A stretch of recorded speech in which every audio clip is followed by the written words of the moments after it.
All right, Bo. I'm gonna see you later, Bo. Hold it down, buddy. Obviously not the results that you wanted this season. How do you go into this off season and kind of get your mind right for the day?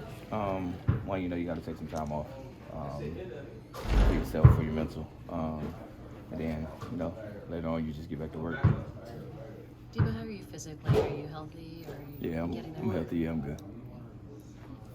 You were a big role model for Ricky, and you talked about that. How nice was it to hear that he said you really were a great mentor for him? That means a lot. Me and Ricky talk every day. Hang out as much as possible. We got close this off season. They was out there training in Arizona, and normally only like too many people train with me, but I knew who he was. And then Jacob came. Crazy story is I met Ricky at this little draft party in the club, and he was having a ball, and I was like, yeah, that's one of our guys. And just ever since then, though, with the stuff that he dealt with early on, God was with him that day and brought him out of it. And ever since then, I just try to be there as much as I can for him. Not really about on the field action, but your son is there at the games on the sideline watching you. He's waving to the fans. He's seemingly like really comfortable in the fact that his dad is like out there on the field. How big of a deal is it for you to kind of have him watch you and see you out there? That's like a blessing that I think any football player is to have a son, and at his age he understands the game. Like he know when I got the ball, he know when Brock's got the ball, he know when people score touchdowns, and so like it's just so crazy just to hear him talk. Crazy thing is sometimes everybody in the stands call me Deebo. He was like, Deebo scored a touchdown. I was like, I'm not Deebo, I'm daddy.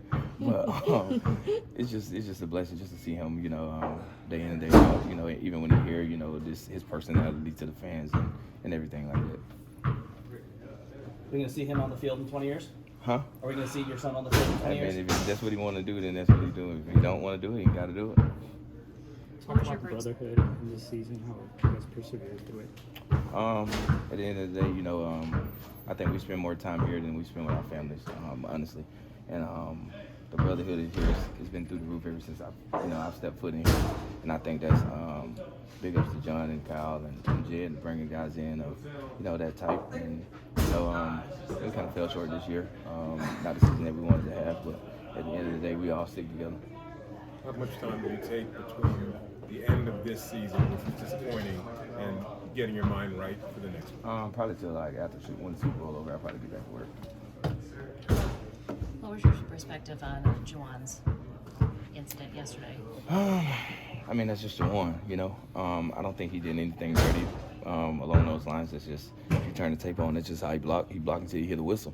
And I was explaining to the ref, I was like, yo, if I was dogging you, you'll get mad and start swinging punches this, that, and the third, right? He was like, yeah. I was like, well, that didn't make sense for you to throw the flag. But at the end of the day, like, it's a game within the game. Jauan is just being Jauan, nothing dirty in my eyes. And how impressed were you about what he did this season? Very impressed. I had got him a gift, for him to hit 1,000 yards, but that didn't happen. But I still gave it to him on the plane. He was appreciative, but overall, Jauan had a outstanding season for sure.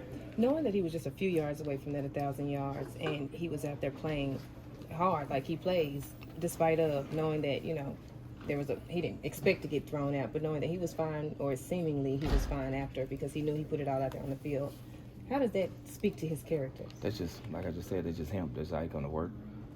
That's how he be at practice and camp. It's just the standard that he played with. Every time he out there, he just give it everything he got. Deebo, do you have any questions about being back here? Nah, no questions at all. Have you talked to Kyle and John about that? Not yet, nah. Kyle had said going into the game that there was a few guys that went to him and said, I want to play, but he wasn't going to let them play. Were you one of those guys? Nah, I was dealing with a rib. Pardon? I was dealing with a rib. Will you try to block out some of the Purdy stuff this offseason? Is he going to get the extension? I mean, at the end of the day, like, that ain't for me to, dig into. That's something that he'll deal with personally, him and his agent, and John and Kyle and the people up top. That's not my position to, say anything about it. At the end of the day, I think Brock is going to get what he deserves. Do you feel like Brock's the kind of guy where it's not going to change his personality? No, not at all. What are you going to be doing Super Bowl Sunday? Chilling, watching the game. Thanks, Deebo. Yep.